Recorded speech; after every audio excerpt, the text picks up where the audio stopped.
원우는 퇴근 안 했어? 퇴근 안 했어 아직. 형도 아직 바자 화보 중이네. 나 여기 잤어 어제. 야 일단 그러면 누가 누구 거 시켜줬는지부터 말할래? Halo, selamat siang kakak-kakak semuanya. Tuh rame banget ya kayaknya. Jadi aku sebelumnya mau bilang makasih banyak karena udah diundang untuk jadi pemantik dalam diskusi kita siang hari ini. Kenalin, nama aku Brigita Andrea Trinita dan aku bakalan ngebahas kok bisa sih album K-pop itu berkontribusi dalam perekonomian suatu negara. Ini aku langsung start untuk share screen aja ya. Oke, jadi kita akan ngebahas nih soal kontribusi album K-pop terhadap perekonomian di suatu negara.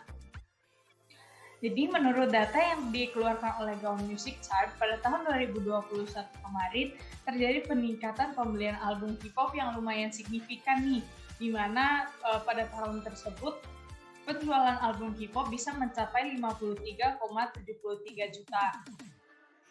Seperti yang kita ketahui juga, Indonesia merupakan sebuah negara yang mana cukup banyak nih K-popersnya, dan para K-popers ini sendiri biasanya mendukung idola mereka dengan cara melakukan pembelian album ataupun merchandise lain yang didatangkan langsung dari Korea. Nah, kalau misalnya nih kita melakukan pembelian seperti itu yang kemudian dikirimkan melalui jasa pengiriman, biasanya barang-barang tersebut akan dikenakan bea masuk. Bea masuk sendiri merupakan biaya yang harus dibayarkan kepada negara terhadap masuknya barang impor, yang mana dalam hal ini barang impor yang dimaksud adalah album-album ataupun merchandise lainnya. Fungsi dari bea masuk ini sendiri itu ada 3. Yang pertama untuk mencegah produksi barang sejenis, lalu untuk melindungi pengembangan industri barang sejenis, dan mencegah terjadinya kerugian serius apabila negara penerima itu secara tidak sengaja telah memproduksi barang sejenis. Tapi kakak-kakak tahu nggak sih kalau ternyata mungkin aja loh terjadi pembebasan dari bea masuk ini sendiri. Dimana kalau misalnya kita beli barang di bawah 75 US dollar, maka kita akan dikenakan pembebasan sebesar 3 US dollar. Sementara kalau misalnya kita melakukan pembelian di atas 75 US dollar, maka akan dikenakan tarif bea masuk sebesar 27,5% sampai dengan 37,5%.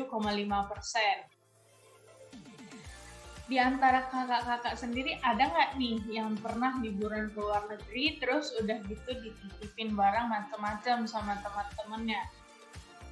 Itu nggak apa-apa banget loh, misalnya kayak just tip itu nggak apa-apa karena selama barang-barang yang kita bawa itu totalnya kurang dari 500 US dollar, maka barang-barang itu nggak akan kena bea masuk ataupun tarif masuknya. Tapi kalau misalnya ternyata barang-barang itu setelah ditotalin jumlahnya di atas 500 US dollar, maka itu akan terkena bea masuk.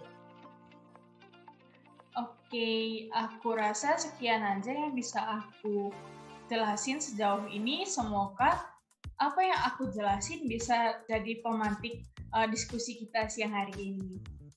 Sekian aja dari aku, makasih banyak.